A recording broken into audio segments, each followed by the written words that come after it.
ಸ್ಪರ್ಧಾತ್ಮಕ ಜಗತ್ತಿನಲ್ಲಿ ಕೌಶಲ್ಯ ತರಬೇತಿಗಳಿಂದ ಮಹಿಳೆಯರು ಸ್ವಾವಲಂಬಿ ಜೀವನ ನಡೆಸಲು ಕೌಶಲ್ಯದೊಂದಿಗೆ ಉದ್ಯಮಶೀಲತಾ ಮಾಹಿತಿಯು ಅತ್ಯಗತ್ಯ ಎಂದು ಶಿರಸಿ ತಾಲೂಕು ಪಂಚಾಯತ್ ಸಹಾಯಕ ಲೆಕ್ಕಾಧಿಕಾರಿ ಸೀತಾರಾಮ್ ನಾಯ್ಕ್ ಅವರು ಮಾತನಾಡಿದರು. ಬುಧವಾರದಂದು ಶಿರಸಿ ನಗರದ ಮಧುವನ ಆರಾಧನಾ ಹಾಲ್ನಲ್ಲಿ ಕಾರ್ಡ್ವೇಸ್ ಸಂಸ್ಥೆ ವತಿಯಿಂದ ಉಚಿತ ಫ್ಯಾಷನ್ ಡಿಸೈನಿಂಗ್ ಹಾಗೂ ಆರಿ ವರ್ಕ್ ತರಬೇತಿಯನ್ನು ಉದ್ಘಾಟಿಸಿ ಅವರು ಮಾತನಾಡಿದರು.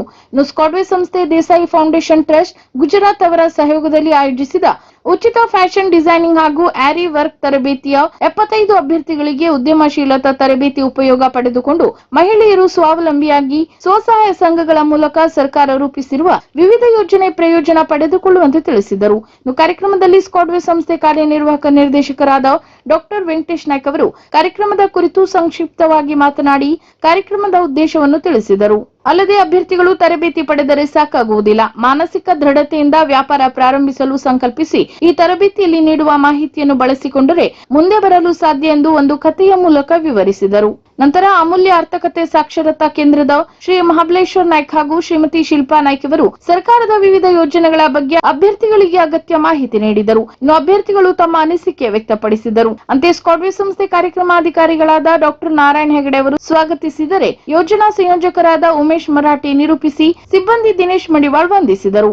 ಈ ವೇಳೆ ತರಬೇತುದಾರರಾದ ಶ್ರೀಮತಿ ಕಲ್ಪನಾ ಹಾಗೂ ಸಂಸ್ಥೆ ಸಿಬ್ಬಂದಿಗಳು ಉಪಸ್ಥಿತರಿದ್ದರು.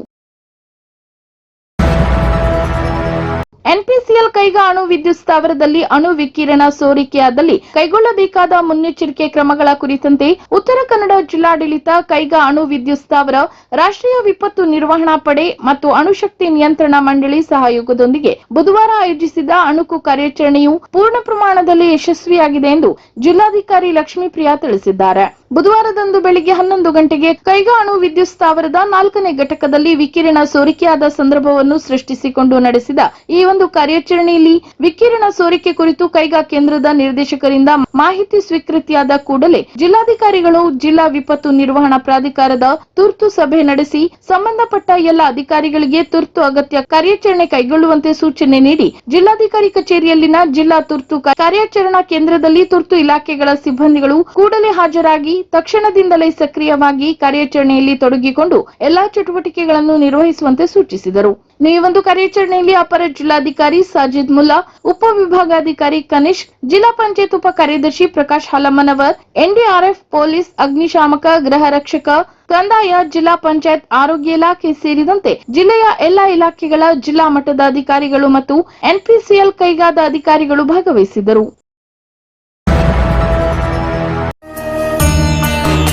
ಶ್ರೀ ಮಾರಿಕಾಂಬ ದೇವಸ್ಥಾನ ಶಿರಸಿ ಸಪ್ತಪದಿ ಸರಳ ಸಾಮೂಹಿಕ ವಿವಾಹ ಕಾರ್ಯಕ್ರಮ. ಶ್ರೀ ಕ್ಷೇತ್ರ ಶಿರಸಿ ಶ್ರೀ ಮಾರಿಕಾಂಬ ದೇವಾಲಯದಲ್ಲಿ ಸಪ್ತಪದಿ ಸಾಮೂಹಿಕ ವಿವಾಹವನ್ನು ಇದೇ ಬರುವ ದಿನಾಂಕ ಮೇ 16ರ ಶುಕ್ರವಾರ ಬೆಳಿಗ್ಗೆ 10:30 ನಂತರ ಕರ್ಕಲಗ್ನದ ಶುಭ ಮುಹೂರ್ತದಲ್ಲಿ ಶ್ರೀ ದೇವಸ್ಥಾನದ ಸಭಾಮಂಟಪದಲ್ಲಿ ಮಾಡಬೇಕೆಂದು ನಿಶ್ಚಯಿಸಲಾಗಿದೆ. ಈ ಸಂದರ್ಭದಲ್ಲಿ ವಿವಾಹವಾಗಲು ಇಚ್ಛಿಸುವವರು ಮೇ 11ರ ಒಳಗೆ ವಧುವರರ ಹೆಸರನ್ನು ನೋಂದಾಯಿಸಬೇಕು ಮತ್ತು ವಧುವಿಗೆ 11 ವರ್ಷ, ವರನಿಗೆ 21 ವರ್ಷ ಪೂರ್ಣಗೊಂಡಿರಬೇಕು. ಪಾಲಕರ ಒಪ್ಪಿಗೆ ಪತ್ರ, ಜನ್ಮ ದಾಖಲೆ ಪ್ರಮಾಣ ಪತ್ರ, ಶಾಲಾ ದಾಖಲಾತಿ ಪ್ರಮಾಣ ಪತ್ರ, ವಧುವರರ ಪಾಸ್ಪೋರ್ಟ್ ಅಳತೆಯ 2 ಫೋಟೋ, ಚುನಾವಣಾ ಗುರುತಿನ ಚೀಟಿ, ಆಧಾರ್ ಕಾರ್ಡ್, ವಾಸ್ತವ್ಯ ಪ್ರಮಾಣ ಪತ್ರ ಇವುಗಳ ದೃಢೀಕೃತ ಪ್ರತಿ, ಕೋರ್ಟ್ ಅಫಿಡವಿಟ್ ಹಾಗೂ ವಧುವಿನ ಕಡೆಯಿಂದ 2 ಮತ್ತು ವರನ ಕಡೆಯಿಂದ 2 ಸಾಕ್ಷಿದಾರರ ಸಹಿ ಇರತಕ್ಕದ್ದು. ಅಲ್ಲದೆ ದೇವಸ್ಥಾನದ ಕಡೆಯಿಂದ ವರನಿಗೆ ಧೋತಿ ಶಾಲು, ವಧುವಿಗೆ ಸೀರೆ ರವಿಕೆ, ಕಣ ಮತ್ತು ಮಂಗಲ ಸೂತ್ರವನ್ನು ನೀಡಲಾಗುವುದು. 2 ಕಡೆಯಿಂದ ಒಟ್ಟು 10 ಜನ ಮೀರಕೂಡದು. ಸರ್ಕಾರಿ ಉಪನೋಂದಣಾಧಿಕಾರಿಗಳಿಂದ ಸದರಿ ವಿವಾಹವನ್ನು ರಿಜಿಸ್ಟರ್ ಮಾಡಿಕೊಡಲಾಗುವುದು. ಹೆಚ್ಚಿನ ಮಾಹಿತಿಯನ್ನು ಶ್ರೀ ದೇವಸ್ಥಾನದ ಕಚೇರಿಯಲ್ಲಿ ಪಡೆಯಬಹುದು. ವಿವಾಹಕ್ಕೆ ನೋಂದಣಿ ಮಾಡಿಕೊಳ್ಳುವ ಅಥವಾ ತಿರಸ್ಕರಿಸುವ ಹಕ್ಕು ಶ್ರೀ ದೇವಸ್ಥಾನದ ವಿಶ್ವಸ್ತ ಮಂಡಳಿಗೆ ಇರುತ್ತದೆ. ವಿಶೇಷ ಸೂಚನೆ: ಯಾವುದೇ ಸಂದರ್ಭದಲ್ಲಿಯೂ 2ನೇ ವಿವಾಹಕ್ಕೆ ಅವಕಾಶ ಇರುವುದಿಲ್ಲ. ಹೆಚ್ಚಿನ ಮಾಹಿತಿಗಾಗಿ ಸಂಪರ್ಕಿಸಿ.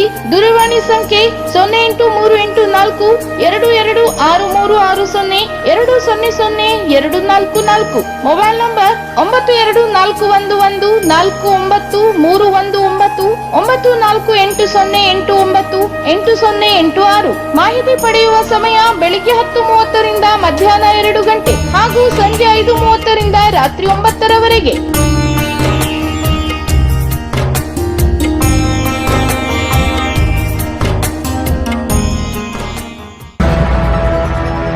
ಕ್ಷೇತ್ರದ ಶಾಸಕರು ಮುಖ್ಯಮಂತ್ರಿ ಅವರಿಗೆ ಒತ್ತಡ ಹೇರಿ ತಕ್ಷಣ ಈ ಬಾರಿಯ ಬಜೆಟ್ನಲ್ಲಿ ಸರ್ಕಾರಿ ಆಸ್ಪತ್ರೆ ಸಲಕರಣೆಗಳಿಗೆ ಈ ಹಿಂದೆ ಮಾಜಿ ಶಾಸಕರಾದ ಕಾಗೇರಿ ಅವರು ಇಟ್ಟಂತಹ 30 ಕೋಟಿ ರೂಪಾಯಿ ಹಣ ಬಿಡುಗಡೆ ಮಾಡಿಸಬೇಕು. ಈ ಬಾರಿ ಬಜೆಟ್ನಲ್ಲಿ ಈ ವಿಷಯ ಚರ್ಚೆಗೆ ಬರದಿದ್ದರೆ ಮತ್ತೆ 1 ವರ್ಷಗಳ ಕಾಲ ಅನುದಾನಕ್ಕಾಗಿ ಕಾಯಲು ಕ್ಷೇತ್ರದ ಜನ ಮತ್ತು ನಾವು ಸಿದ್ಧರಿಲ್ಲ. ಆ ಕಾರಣಕ್ಕಾಗಿಯೇ ಈ ಮೂಲಕ ಮತ್ತೊಮ್ಮೆ ಕ್ಷೇತ್ರದ ಜನರ ಪರವಾಗಿ ಧ್ವನಿ ಎತ್ತುವ ಕೆಲಸ ಮಾಡುತ್ತಿದ್ದೇನೆಂದು ಬಿಜೆಪಿ ಮುಖಂಡ ಅನಂತಕುಮಾರ್ ಹೆಗಡೆ ತಿಳಿಸಿದರು. ಶಿರಸಿ ನಗರದ ಪತ್ರಿಕಾ ಭವನದಲ್ಲಿ ಬಿಜೆಪಿ ಮುಖಂಡರೊಂದಿಗೆ ಮಾಧ್ಯಮಗೋಷ್ಠಿ ನಡೆಸಿ ಮಾತನಾಡಿದ ಅವರು, ಶಾಸಕ ಭೀಮಣ್ಣ ನಾಯ್ಕ ಅವರು ಬಡವರ ಬಗ್ಗೆ ಕಾಳಜಿ ವಹಿಸಿ ಮತ್ತು ಕ್ಷೇತ್ರದ ಜನರ ಹಿತ ಕಾಪಾಡಲು ಸರ್ಕಾರಿ ಆಸ್ಪತ್ರೆಯದ್ದು 80% ಕೆಲಸ ಮುಗಿದು ಸುಮಾರು 6 ರಿಂದ 7 ತಿಂಗಳುಗಳಾಗಿವೆ. ಸಲಕರಣೆ ಖರೀದಿಗಾಗಿ ಇನ್ನು ಪ್ರಸ್ತಾವನೆಗೆ ಹೋಗಿಲ್ಲ. ವೈದ್ಯರ ನೇಮಕಾತಿ ಬಗ್ಗೆ ಯಾವುದೇ ಕ್ರಮ ಇಲ್ಲ. ಬದಲಾಗಿ ಎಂಆರ್ಐ ಮತ್ತು ಸಿಟಿ ಸ್ಕ್ಯಾನ್ ಮಷಿನ್ ಸಹಿತ ಸ್ಪೆಷಾಲಿಟಿ ಆಸ್ಪತ್ರೆಯನ್ನು ಕೆಳದರ್ಜೆಗೆ ಇಳಿಸದೆ ಆದಷ್ಟು ಬೇಗನೆ ಸಾರ್ವಜನಿಕರ ಸೇವೆಗೆ ಅನುಕೂಲ ಮಾಡಿಕೊಡಬೇಕು ಎಂದು ಆಗ್ರಹಿಸಿದರು. ಇನ್ನು ಶಾಸಕರಾಗಿ ತಾವು ಬರೀ ಸುಳ್ಳು ಹೇಳುವ ಕೆಲಸ ಮಾಡುತ್ತಿದ್ದೀರಿ. ವಿಶ್ವೇಶ್ವರ ಹೆಗಡೆ ಕಾಗೇರಿ ಅವರು ತಂದ ಯೋಜನೆಗಳನ್ನು ತಾನು ತೆಗೆದುಕೊಂಡು ಬಂದಿದ್ದೇನೆ ಅಂತ ಹೇಳಿಕೊಂಡು ಓಡಾಡುತ್ತಿದ್ದೀರಿ. ಶಿರಸಿಯಲ್ಲಿ ಒಳಾಂಗಣ ಕ್ರೀಡಾಂಗಣ, ಬಾಳೂರು ತೂಗು ಸೇತುವೆಗೆ ಶಾಸಕರು ಸೂಚಿಸಿದ ಕಾಮಗಾರಿ ಅಂತ ಬೋರ್ಡ್ ಹಾಕುವ ಸಂಪ್ರದಾಯ ಶುರುವಾಗಿದೆ. ಇದು ಶಾಸಕರ ಹಾಸ್ಯಾಸ್ಪದ ನಡೆ. ನಿಮ್ಮ ಹತ್ತಿರ ಒಂದು ಹೊಸ ಯೋಜನೆ ತರಲಿಕ್ಕೆ ಆಗಲಿಲ್ಲ ಎಂದಾದಲ್ಲಿ ಈಗಿರುವ ಯೋಜನೆಯನ್ನು ಸರಿಯಾಗಿ ಮಾಡಿ ಎಂದು ಎಚ್ಚರಿಸಿದರು. ನಂತರ ಬಿಜೆಪಿ ಪ್ರಮುಖರಾದ ಉಷಾ ಹೆಗಡೆ ಮಾತನಾಡಿ, ಈಗ ಬಜೆಟ್ ಅಧಿವೇಶನ ನಡೆಯುತ್ತಿದೆ. ಶಾಸಕರಿಗೆ ಕ್ಷೇತ್ರದ ಅಭಿವೃದ್ಧಿ ಬಗ್ಗೆ ಕಿಂಚಿತ್ತೂ ಕಾಳಜಿಯೂ ಇಲ್ಲದಂತಾಗಿದೆ. ಈ ಬಾರಿ ಬಜೆಟ್ನಲ್ಲಿ ಆಸ್ಪತ್ರೆಗೆ ಅನುದಾನ ಬರುವಂತಾಗಬೇಕು. ಶ್ರೀ ಮಾರಿಕಾಂಬಾ ಒಳ ಕ್ರೀಡಾಂಗಣ, ಬಸ್ ಸ್ಟ್ಯಾಂಡ್ ಸೇರಿದಂತೆ ಎಲ್ಲಾ ಅಭಿವೃದ್ಧಿ ಕೆಲಸಗಳ ಉದ್ಘಾಟನೆಯನ್ನು ಶಾಸಕರು ಮಾಡಬೇಕಿದೆ. ಗ್ರಾಮಾಂತರ ಭಾಗದ ಬಹುತೇಕ ರಸ್ತೆಗಳು ಹಾಳಾಗಿವೆ. ಮರುಡಾಂಬರೀಕರಣ ಎಲ್ಲಿಯೂ ನಡೆಯುತ್ತಿಲ್ಲ ಎಂದರು. ಇನ್ನು ಹಿರಿಯರಾದ ಜಯಶೀಲ್ ಗೌಡ ಮಾತನಾಡಿ, ಅನಂತಮೂರ್ತಿ ಹೆಗಡೆ ನೇತೃತ್ವದಲ್ಲಿ ಆಸ್ಪತ್ರೆ ಕುರಿತಾಗಿ ಸಾಕಷ್ಟು ಹೋರಾಟಗಳು ನಡೆದರೂ ಸಹ ಶಾಸಕರು ಸ್ಪಂದಿಸದೇ ಇರುವುದು ಮೇಲ್ನೋಟಕ್ಕೆ ಕಾಣುತ್ತಿದೆ ಎಂದರು. ಇನ್ನು ಮಾಧ್ಯಮಗೋಷ್ಠಿಯಲ್ಲಿ ಬಿಜೆಪಿ ರೈತ ಮೋರ್ಚಾ ಜಿಲ್ಲಾಧ್ಯಕ್ಷರಾದ ರಮೇಶ್ ನಾಯ್ಕ ಕುಪ್ಪಳ್ಳಿ, ನಾರಾಯಣ ಹೆಗಡೆ ಸೇರಿದಂತೆ ಇತರರು ಹಾಜರಿದ್ದರು. ಆಗ್ರಹ ಮಾಡುವ ಮುಖಾಂತರವಾಗಿ ಈ ಬಜೆಟ್ನಲ್ಲಿ ಅದಕ್ಕೆ ಸಂಪೂರ್ಣವಾದಂತಹ ಅನುದಾನ ಬಿಡುಗಡೆ ಆಗುವಂತೆ ನೋಡ್ಕೊಳ್ಬೇಕು. ತಮ್ಮ ಕರ್ತವ್ಯ ಆಗಿದೆ. ನಾವೇನಾದರೂ ಈ ಬಜೆಟ್ ಅನ್ನು ಬಿಟ್ಟರೆ ಇನ್ನೂ 1 ವರ್ಷಗಳ ಕಾಲ ನಾವು ಮತ್ತೆ ಕಾಯಬೇಕಾಗ್ತದೆ ಅಂತ ಹೇಳಿ ಬಯಸ್ತೇನೆ. ಇದು ಹೊಸ ಯೋಜನೆ ಮಾಡುವಂಥದ್ದಲ್ಲ. ಹಿಂದೆ ಸನ್ಮಾನ್ಯ ವಿಶ್ವೇಶ್ವರ ಕಾಗೇರಿಯವರು ಇಟ್ಟಂತಹ ಹಣವನ್ನು ತಾವೇನು ಕಟ್ಟು ಮಾಡಿದ್ದೀರಿ. ಎಂಆರ್ಐ ಮಷಿನ್ ಇರ್ಬೋದು, ಸಿಟಿ ಸ್ಕ್ಯಾನ್ ಇರ್ಬೋದು, ಅವೆಲ್ಲವನ್ನ ಪ್ರಸ್ತಾವನೆಗೆ ಮಾಯ ಮಾಡಿದ್ದೀರಿ. ಅದನ್ನು ತಾವು ಸರಿ ಮಾಡಿಕೊಡ್ಬೇಕು ಅಂತ ಹೇಳಿ ತಮ್ಮನ್ನು ಕೇಳ್ಕೊಳ್ತಾ ಇದ್ದೇನೆ. ಹಾಗೆ ಮಾನ್ಯ ಶಾಸಕರಿಗೆ ಬಡವರ ಬಗ್ಗೆ ಕಾಳಜಿ ಇದೆಯೇ ಎನ್ನುವಂಥದ್ದು ಕೂಡ. ಸಿದ್ದಾಪುರ ತಾಲೂಕಿನ ಪತ್ರಿಕಾ ವರದಿಗಾರರಾಗಿ ಸೇವೆ ಸಲ್ಲಿಸುತ್ತಿದ್ದ ಶಿವಶಂಕರ್ ಕೋಲ್ಸಿರ್ಸಿ ಅವರ ನಿಧನದ ಸುದ್ದಿ ತಿಳಿದು ಅಪಘಾತವಾಗಿದೆ. ಶಿವಶಂಕರ್ ಅವರು ಓರ್ವ ಉತ್ತಮ ಪತ್ರಕರ್ತರಾಗಿ ಜನಾನುರಾಗಿಯಾಗಿದ್ದರು. ದೃಶ್ಯ ಮಾಧ್ಯಮದ ವರದಿಗಾರರಾಗಿಯೂ ಕೆಲಸ ನಿರ್ವಹಿಸಿದ್ದನ್ನು ಇಲ್ಲಿ ಸ್ಮರಿಸಬಹುದು. ಶ್ರೀಯುತರ ನಿಧನದಿಂದ ಜಿಲ್ಲೆಯ ಪತ್ರಿಕಾ ರಂಗಕ್ಕೆ ತುಂಬಲಾರದ ನಷ್ಟವಾಗಿದೆ. ಭಗವಂತನು ಅವರ ಆತ್ಮಕ್ಕೆ ಸದ್ಗತಿ ನೀಡಲಿ ಮತ್ತು ಅವರ ಕುಟುಂಬ ವರ್ಗದವರಿಗೆ, ಅಭಿಮಾನಿಗಳಿಗೆ ದುಃಖಭರಿಸುವ ಶಕ್ತಿ ನೀಡಲಿ ಎಂದು ಪ್ರಾರ್ಥಿಸುತ್ತೇವೆ ಎಂದು ಸಂಸದ ವಿಶ್ವೇಶ್ವರ ಹೆಗಡೆ ಕಾಗೇರಿ ಅವರು ಈ ಮೂಲಕ ಸಂತಾಪ ಸೂಚಿಸಿದ್ದಾರೆ. ಶಿರಸಿ ಸಹಕಾರ ಸಂಘಗಳ ಸಹಾಯಕ ನಿಬಂಧಕ ಅಜಿತ್ ಶಿರಹಟ್ಟಿ ತಮ್ಮ ಅಧಿಕಾರ ದುರುಪಯೋಗ ಪಡಿಸಿಕೊಂಡಿರುವ ಆರೋಪ ಕೇಳಿ ಬಂದಿದೆ. ಸೌಹಾರ್ದ ಸಹಕಾರಿ ಸಂಘಗಳ ಒಕ್ಕೂಟದ ಚುನಾವಣೆಯಲ್ಲಿ ನಡೆದ ಅನ್ಯಾಯ ಪ್ರಶ್ನಿಸಿ ಉತ್ತರ ಕನ್ನಡ ಜಿಲ್ಲಾ ಸೌಹಾರ್ದ ಸಹಕಾರಿ ಸಂಘಗಳ ಒಕ್ಕೂಟದ ನಿರ್ದೇಶಕಿ ಸರಸ್ವತಿ ಎನ್ ರವಿ ಅವರು ಏಕಾಂಗಿಯಾಗಿ ಪ್ರತಿಭಟನೆ ನಡೆಸುತ್ತಿದ್ದಾರೆ. 2019ರಲ್ಲಿ ಅಸ್ತಿತ್ವಕ್ಕೆ ಬಂದ ಉತ್ತರ ಕನ್ನಡ ಜಿಲ್ಲಾ ಸಹಕಾರಿ ಒಕ್ಕೂಟದ 19 ನಿರ್ದೇಶಕರ ಹುದ್ದೆಗೆ ಚುನಾವಣೆ ನಡೆಯಬೇಕಿತ್ತು. ಮಾರ್ಚ್ 2ರವರೆಗೆ 19 ಜನ ನಾಮಪತ್ರ ಸಲ್ಲಿಸಿದ್ದರು. ಮಾರ್ಚ್ 4ರಂದು ನಾಮಪತ್ರ ಹಿಂಪಡೆಯಲು ಕೊನೆಯ ದಿನವಾಗಿದ್ದು 9 ಜನ ಖುದ್ದು ಹಾಜರಾಗಿ ನಾಮಪತ್ರ ಹಿಂಪಡೆದಿದ್ದಾರೆ. ಆದರೆ ಸಹಕಾರ ಸಂಘಗಳ ಸಹಾಯಕ ನಿಬಂಧಕ ಅಜಿತ್ ಶಿರಹಟ್ಟಿ ಬೆಂಗಳೂರಿನಲ್ಲಿ ಅನಾರೋಗ್ಯಕ್ಕೆ ಒಳಗಾಗಿರುವ ಗಣೇಶ್ ಭಟ್ ಅವರು ನಾಮಪತ್ರ ಹಿಂಪಡೆದಿರುವ ಬಗ್ಗೆ ನಕಲಿ ದಾಖಲೆ ಸೃಷ್ಟಿಸಿದ್ದಾರೆ ಎಂಬುದು ಸರಸ್ವತಿ ಅವರ ಆರೋಪವಾಗಿದೆ. ಇನ್ನು ಸಹಕಾರ ಸಂಘಗಳ ಸಹಾಯಕ ನಿಬಂಧಕ ಅಜಿತ್ ಶಿರಹಟ್ಟಿ ಅವರು ತಮ್ಮ ಅಧಿಕಾರ ದುರುಪಯೋಗ ಪಡಿಸಿಕೊಂಡು ಒಕ್ಕೂಟಕ್ಕೆ ಆಡಳಿತಾಧಿಕಾರಿ ನೇಮಕ ಮಾಡಿದ್ದಾರೆ. ಚುನಾವಣಾ ನಿಯಮವನ್ನು ಉಲ್ಲಂಘಿಸಿದ್ದಾರೆ. ಆ ಮೂಲಕ ಸಹಕಾರಿ ಕ್ಷೇತ್ರಕ್ಕೆ ಅವರು ದ್ರೋಹ ಎಸಗಿದ್ದಾರೆ ಎಂದು ಪ್ರತಿಭಟನೆಯ ವೇಳೆ ಅವರು ದೂರಿದ್ದಾರೆ. ಈ ಬಗ್ಗೆ ಪ್ರಶ್ನಿಸಿದಾಗ ಗಣೇಶ್ ಭಟ್ ಅವರು ಖುದ್ದು ಹಾಜರಾಗಿ ನಾಮಪತ್ರ ಹಿಂಪಡೆದಿರುವ ಬಗ್ಗೆ ತಪ್ಪು ಮಾಹಿತಿ ನೀಡಿದ್ದಾರೆ.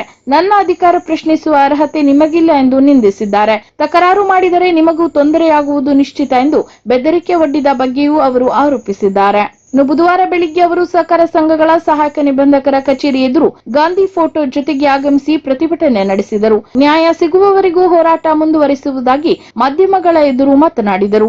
ವ್ಯಕ್ತಿಯ ಹೆಸರು ಹೇಳಿ ಅವರು ಖುದ್ದಾಗಿ ಬಂದು ನಾಮಿನೇಷನ್ ವಾಪಸ್ ತಗೊಂಡಿದ್ದಾರೆ ಅಂತ ಸುಳ್ಳು ಹೇಳ್ತಾ ಇದ್ದಾರೆ.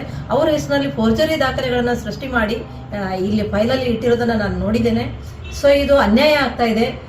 ಉತ್ತರ ಕನ್ನಡ ಜಿಲ್ಲೆಯ ಸಹಕಾರಿ ಕ್ಷೇತ್ರಕ್ಕೆ ದೊಡ್ಡ ಅವಮಾನ, ಇದು ದೊಡ್ಡ ಕಪ್ಪು ಚುಕ್ಕಿ ಆಗುವಂತ ಕೆಲಸ ಇದು. ನಮ್ಮ ಉತ್ತರ ಕನ್ನಡ ಜಿಲ್ಲೆಯ ಸಹಕಾರಿ ಕ್ಷೇತ್ರ ಅಂತಂದ್ರೆ ಒಳ್ಳೆ ಹೆಸರಿರುವಂತ ಕ್ಷೇತ್ರ. ಇಂತಹ ಈ ದುರಂತ ಘಟನೆ ನಡಿಬಾರ್ದಾಗಿತ್ತು.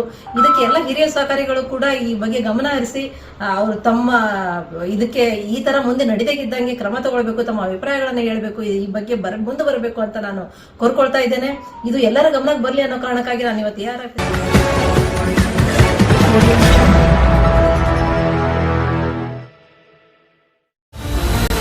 ಕದಂಬ ನ್ಯೂಸ್ ಫಸ್ಟ್, ನಿರ್ಭೀತಿಯಿಂದ ನಿಮ್ಮ ಪರವಾಗಿ.